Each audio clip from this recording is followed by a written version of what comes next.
बिहार में लगभग 120 cold storages बंद पड़े हैं सर।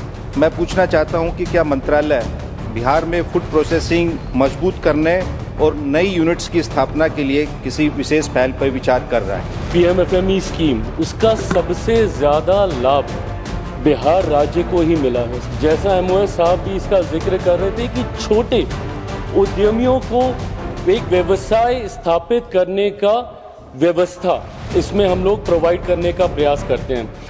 नमस्कार, आप लाइव सिटीज देख रहे हैं। मैं हूं आपके साथ काव्या। लोकसभा में शीतकालीन सत्र चल रहा है और इस सत्र के दौरान खूब हंगामे हो रहे हैं, वाद विवाद हो रहा है। तमाम विपक्ष के लोग जो है अपनी अपनी मुद्दा को रख रहे हैं और किस तरीके से किन चीजों की कमी है उसको भी उजागर किया जा रहा है सदन में। इसी कड़ी में तस्वीर हम आपको दिखाएंगे राज्यसभा की, जहां तेजस्वी यादव के करीबी संजय यादव जब खाद्य प्रसंस्करण के बारे में बोलने लगे तो चिराग पासवान भी खड़े होकर बोलकर करारा जवाब दिया है। आप सबसे पहले उस वीडियो को देखिए। सर, मेरा पूरक है, फूड प्रोसेसिंग सुविधाओं की कमी के कारण बिहार के किसानों और राज्य को लगभग 4500 करोड़ का नुकसान होता है। जैसे कि पपीता का लगभग 30 से 50%, पपीता उत्पादन का, केला उत्पादन का 25%, 65 लाख टन दूध उत्पादन के बावजूद केवल 12 से 13% ही प्रोसेस हो पाता है। और बिहार में लगभग 120 कोल्ड स्टोरेजेस बंद पड़े हैं सर। मैं पूछना चाहता हूं कि क्या मंत्रालय बिहार में फूड प्रोसेसिंग ढांचे को मजबूत करने और नई यूनिट्स की स्थापना के लिए किसी विशेष पहल पर विचार कर रहा है क्या? Thank you. Honourable minister.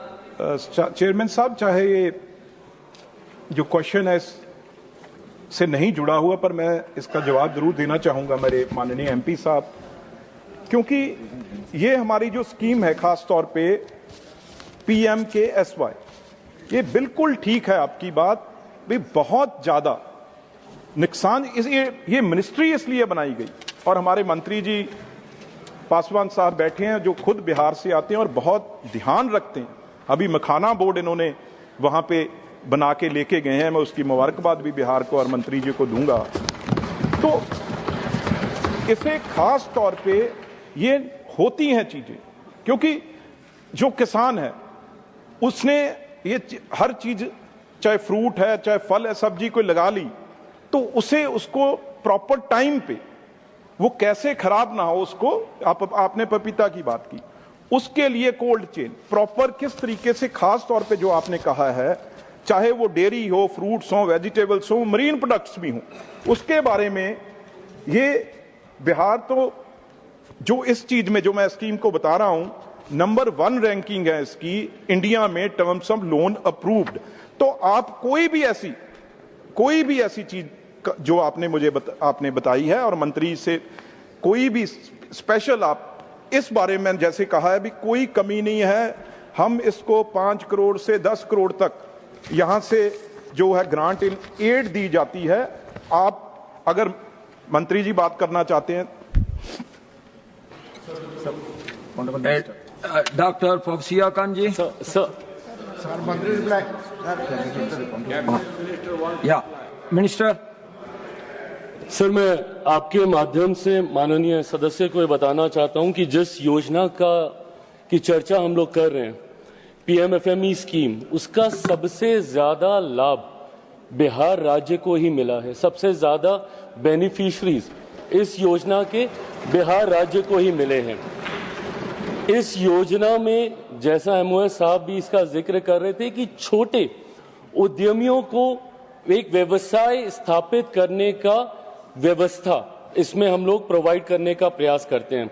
गांव देहात से आने वाले छोटे छोटे गरीब परिवार से आने वाले लोगों को कैसे उद्यमी बनाया जा सके, कैसे उनको एंटरप्रेन्योर बनाया जा सके, इस सोच के साथ इस स्कीम का निर्माण किया गया था।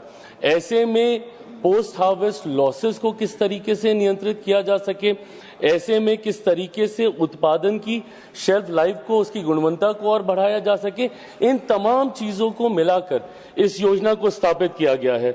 मुझे खुशी है कि सबसे ज्यादा लाभ इसका जहां बिहार को मिल रहा है, वहीं हम लोगों ने विभिन्न और माध्यम से रिवर्स बायस सेलर मीट के माध्यम से भी हम लोगों ने प्रयास किया कि किस तरीके से उन उद्यमियों को हम लोग राष्ट्र। तो आपने राज्यसभा के अंदर की कार्रवाई के वीडियो को देखा, जिसमें संजय यादव जो है वो खाद्य प्रसंस्करण के बारे में बोल रहे थे। उसके बाद चिराग पासवान ने इसका जवाब दिया और बताया कि आखिर मामला क्या है। तो जिस तरीके से चिराग पासवान जो है वो केंद्रीय मंत्री हैं, खाद्य प्रसंस्करण विभाग ही उनके पास है, और इस पर जब संजय यादव ने सवाल खड़ा किया तो चिराग पासवान भी चुप नहीं रहे, खड़े होकर करारा जवाब दिया है।